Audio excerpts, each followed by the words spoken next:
Now let's welcome His Excellency Muhammad Yunus, Honorable Chief Advisor of the Government of the People's Republic of Bangladesh, to deliver a statement.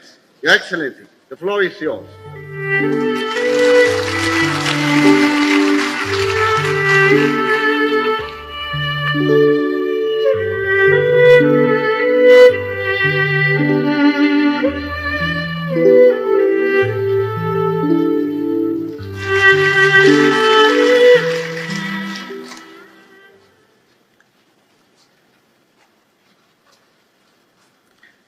His Excellency Mr. Deng Xuxiang, Executive Vice Premier of the State Council of the People's Republic of China, His Excellency Mr. Ban Ki-moon, former Secretary General of the United Nations and Chairman of the Boao Forum for Asia, His Excellency Mr. Zhang Zhong, Secretary General of Boao Forum for Asia, Excellencies, ladies and gentlemen, Assalamu alaikum. Good morning. Thank you for inviting me to share my thoughts at this forum on the timely theme of Asia in the changing world towards a shared future.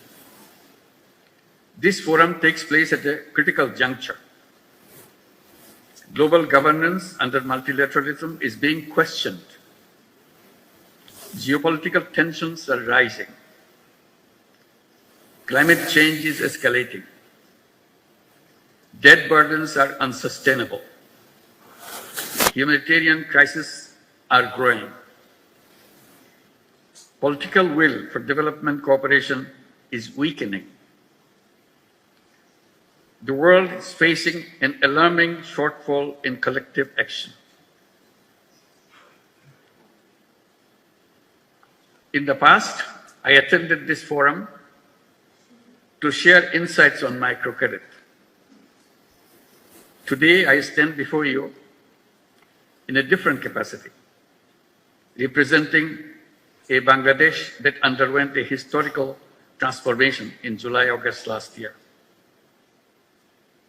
The world witnessed a people united against oppression and corruption.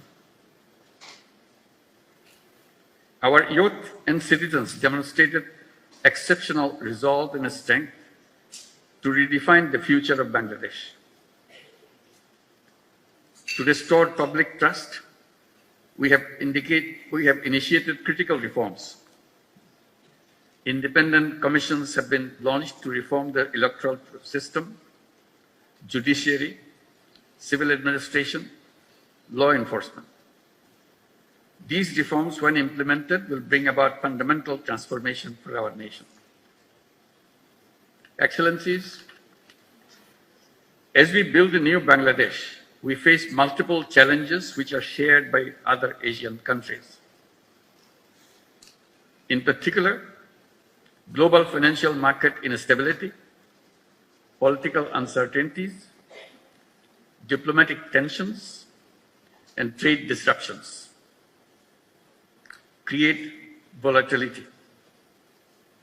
Rising interest rates and debt servicing costs are deepening Asia's debt crisis. Despite global commitments to the 2030 agenda, progress is slow. Only 24% of SDG targets have been met. Developing Asian countries face an SDG financial gap of 2.5% to $4 trillion annually. Beyond SDG financing, Asia also needs large-scale investments in infrastructure and economic diversification through responsible financing. Food security is under increasing pressure. Rising prices of essential commodities are straining household budgets, especially for low-income families. Climate change and natural disasters are exacerbating this crisis. The strengthening food supply chain is essential. Energy security is critical, especially for net importing developing countries. Energy supply disruptions drive inflation, economic instability, and debt distress. We must find sustainable energy solutions and scale up investments in renewables.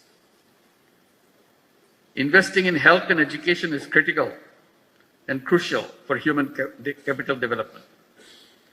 A well-educated, skilled workforce drives economic growth and innovation.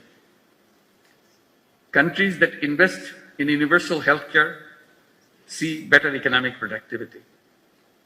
Digital education, vocational training must be expanded to equip our youth for the jobs of the future. Distinguished audience, our civilization is at risk as we continue to embrace self-destructive economic values. The dominant economic model thrives on limitless consumption. It justifies over-extraction of resources and environmental degradation in the name of growth. We must shift towards sustainable economic models that prioritize people and the planet over the profit. The climate crisis poses an existential threat to humanity. In Asia-Pacific region, climate disaster-related economic losses are already enormous, which is equivalent to $65 billion. Climate vulnerable countries like Bangladesh are forced to divert resources towards disaster response, limiting investments in productive sectors. We need new, additional, accessible, non-ODA, non-debt creating grant-based climate finance with an equitable distribution between adaptation and mitigation. Universal access to life-saving medicines and technologies must be guaranteed. The COVID-19 pandemic was a wake-up call, highlighting deep inequalities in global health system. Asia should take a united stand in ongoing negotiation of the pandemic treaty. Rapid strides in the data-driven technology, robotics, quantum computing, artificial intelligence are shaping the world. Lower capacity, and resource mobilization in Asia compared to advanced economies could further widen digital divide. Data sovereignty and security remains critical concerns. If technology evolves irresponsibly, it could pose existential risk. Asia must close the digital divide and build regional capacity in technology, innovation, and incubation. Ladies and gentlemen, Asian cultural diversity, with its rich tapestry of languages, traditions, philosophies, customs, is a testament to the resilience and creativity of human civilization. The philosophies of Islam, Confucianism, Buddhism, Hinduism, among others, have shaped the global thought, offering unique perspectives on morality, governance, and human spirit. Asia's civilizations have flourished by embracing diversity. Over the centuries, the vibrant exchanges of cultural diversity has not only impacted on the region, but global influence. The melding of tradition and modernity, the respect for ancestral wisdom, alongside cutting-edge innovation, creates a dynamic energy that propels the region forward while honoring the deep historical roots.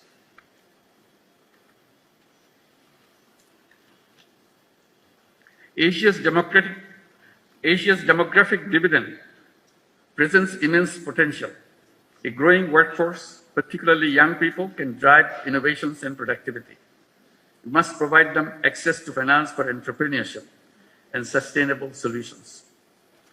Investing in human capital and in education system aligned with the evolving global job market will shape Asia's future competitiveness. Women's labor force participation in Asia remains low. Gender gaps persist in leadership and decision-making. We must remove barriers to women economic empowerment and ensure equal access to opportunities. In today's polycrisis world, Wars and conflicts erode rights and disrupt economics. The genocide in Gaza continues despite global condemnation. The crisis in Palestine is not just an Arab or a Muslim concern, it is a humanitarian issue. The continued tension in Ukraine is heavily tolling on our global supply chain. The protracted crisis in Myanmar threatens regional stability. For more than 7 years, Bangladesh has been hosting over 1.2 million forcibly displaced Rohingyas who are Myanmar nationals. We continue to bear significant social, economic, and environmental costs. The UN Secretary General recently visited the camps in solidarity. While global efforts are drastically shrinking but continuing, Asian leaders must come together to ensure their safe and dignified repatriation to their home country, Myanmar.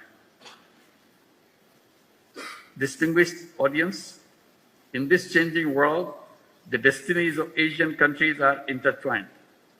We must chart a clear roadmap for a shared future and a shared prosperity.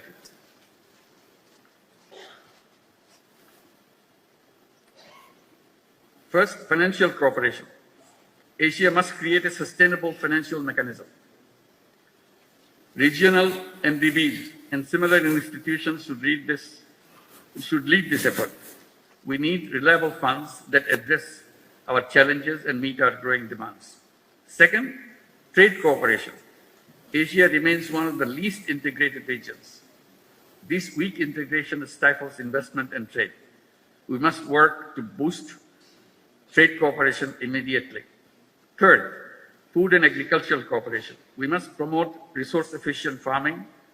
Domestic production must be enhanced for food security. We need to reduce imports reliance and achieve self-sufficiency. Expanding tech-based sustainable agricultural solutions and innovations in regenerative and climate-smart farming is key.